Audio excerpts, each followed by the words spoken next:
up guys, TechTitan here, and I am back again with a brand new video. So before I begin this video, as always, I have to thank anyone for watching previous videos. If you haven't subscribed, go ahead and do so. The subscribe button is right below the like button, just in case you also want to like this video. Now, if you want to catch me somewhere else, if you have additional questions, or you just want to follow me somewhere else besides here on YouTube, you can follow me on Twitter. I'll leave my username here on the screen, and I'll leave a link to it in the description. So follow me there. If you have any questions, go ahead and ask them there. So this might be a familiar phone for people who have been following me for a while. Basically, I want to do a revisited video on the Galaxy J3 Prime. Let's just get started. So let's start with the design. And the design is actually kind of one of my favorite things about this phone, especially for the fact that it is only $60. So it is made out of plastic, but it does have this kind of fake brushed metal feel on the top. This strip right here actually makes the phone look a little bit different than other budget phones. It feels good in the hand. It is a little bit slippery, so I would advise if put a case on it. Me personally, I just don't care for cases, but yeah. So if it is kind of slippery in the hand, but it's at the same time it is grippy. So it's a 5-inch 720p panel. And the panel on here is good. It's bright. It gets the job done definitely outdoors, better than a lot of panels, and it's sharp enough. Yeah, it's only 720p, but for a phone this size, it's plenty. And it's kind of hard to tell the pixels unless you're actually trying to look for them. So yeah, on the right hand side you do have your power button, and on the left hand side you do have your volume up and down. And it's still the same for me. They're still not tactile. I wish they were, but they're not. And on the front you do have your front-facing camera, as well as your back 5-megapixel rear-facing camera, and I'll talk about the camera in a little bit. And also on the bottom you do have your home button, which not a lot of phones have anymore, as well as your back and your multitasking.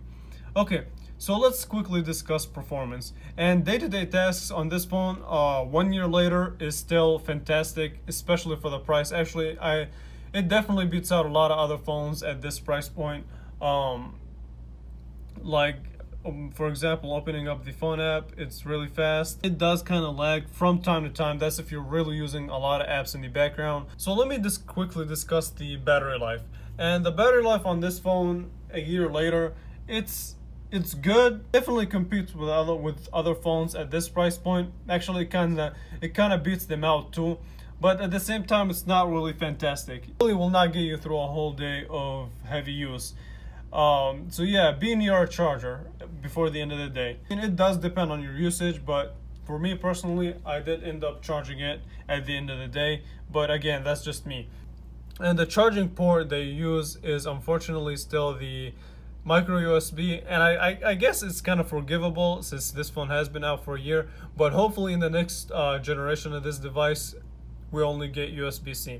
And you still get a 3.5mm headphone jack, which I personally still use. And one weird thing, when I did my review, I thought that this probably will be the weakest link of the phone, which is the speaker on the side. And I was wrong. This is actually a pretty decent speaker. It's not the best, but it's definitely not the worst, especially for the price. It surprised me, definitely. And I'll let you guys hear the speaker right now. So here it is, and it is at highest volumes, and it's kind of hard to block the speakers unless you intentionally try and do it. So yeah, 3, 2, 1.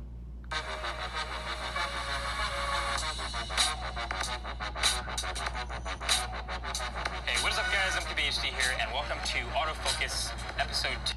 Overall, for the price, the speaker is actually pretty impressive. Like I said, this is the one thing that really impressed me about this phone, especially for the price. $60, and the speaker sounds better than a lot of flagships, basically. But yeah, so that's that for the speaker. As for the camera, one thing that I really like and I still like about this phone is the double tap the home button to launch the camera. So that's pretty cool. And the camera is on this phone. If you want to see a really detailed review, I'll leave a link to it in the description. But the camera on here is not too shabby. Taking pictures is fast. Now the pictures are not really the best pictures that you'll ever see from a phone, but they're definitely usable and they're definitely decent. They do come out soft, and The colors are good. They kind of lack a little bit of exposure and dynamic range, but overall it's a pretty decent camera. And especially, I mean, like I said, it's a $60 phone, so for the fact that it has a such decent camera is pretty good. And like I said, day-to-day tasks is good. The battery life is decent. It could be a little bit better, but for the price, again, it's $60. It's, I mean, I don't know how you can beat that, honestly. So let me put the phone down. This is really just a revisited, kind of revisited review. And if you want to see more revisited phones, leave a link to it. Leave a link. So if you want to see more videos like this, where I go back to previous phones that I reviewed and give you another look at it, just leave a comment below. Tell me what you want to see. So this still remains one of my favorite budget phones to this day. Design-wise, it's one of my favorites. Performance is pretty good. It's not the best, but it's definitely pretty good. And overall, it's a really good package, especially for something, I mean, for something temporary, or you want to get it like to your kids or something like that. Let me end it here. I want to thank you all so much for watching, and I will catch you guys in the next video. Thanks for watching.